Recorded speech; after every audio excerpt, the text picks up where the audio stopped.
Party की कार्यक्रमों की चर्चा हुई है और निश्चित रूप से पार्टी को कैसे दिशा देनी उस बारे में बातचीत हुई है।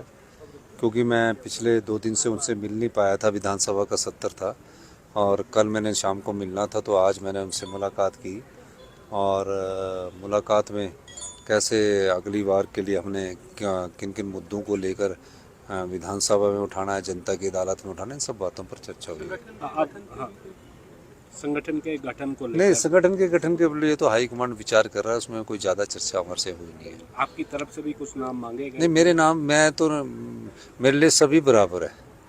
मेरे लिए कोई ऐसा नहीं है कि जो बराबर नहीं है। मेरा कोई अपना व्यक्ति कोई क्योंकि पार्टी में कोई अब विशेष गुट रहा नहीं है और सारी पार्टी कांग्रेस की विचारधारा के साथ चल रही है।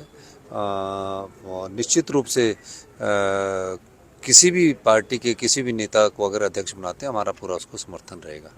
कल सर जिस तरह से रिप्लाई दिया है, स्थगन प्रस्ताव लाया गया था, उसके बाद भाजपा की तरफ से जो कहा जा रहा है, उस पर आपकी क्या प्रतिक्रिया है? देखिए, भाजपा कहती कुछ और है और करती कुछ और है। नियम 67 के तहत प्रस्ताव भारतीय जनता पार्टी वाले लेके आए। हमारे विधायकों ने 130 के तहत ही आपदा का प्रस्ताव दिया हुआ था। मैं बार बार जोर करने के बाद मैंने अध्यक्ष महोदय से बात की कि नियम 67 पर चर्चा कर ली जाए।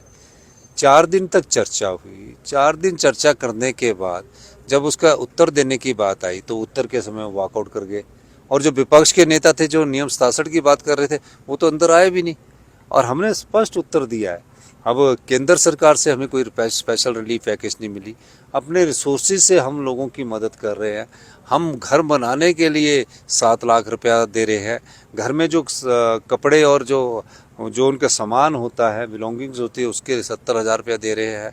कच्चा घर टूट गया उसका 25,000 से 1 लाख रुपया दे रहे हैं। ऐसा पैकेज कहीं और नहीं मिल रहा है। जो पशुधन गया है उसमें 55,000 रुपया गाय का दे रहे हैं, भैंस का दे रहे हैं। तो सब प्रकार से हम अपने संसाधनों से आर्थिक स्थिति ठीक ना होने के बावजूद भी कर रहे हैं। फिर भारतीय जनता पार्टी उस पर राजनीति कर रही है, वॉकआउट कर रही है, ये गलत बात है।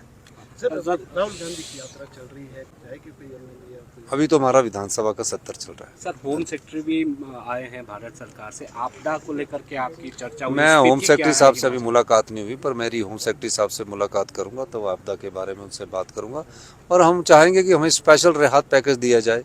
आज ये क्लाइमेट चेंज का असर है, ग्लोबल वार्मिंग का असर है, आज हिमाचल में पड़ रहा है, आने वाले समय में और राज्यों में भी पड़ेगा।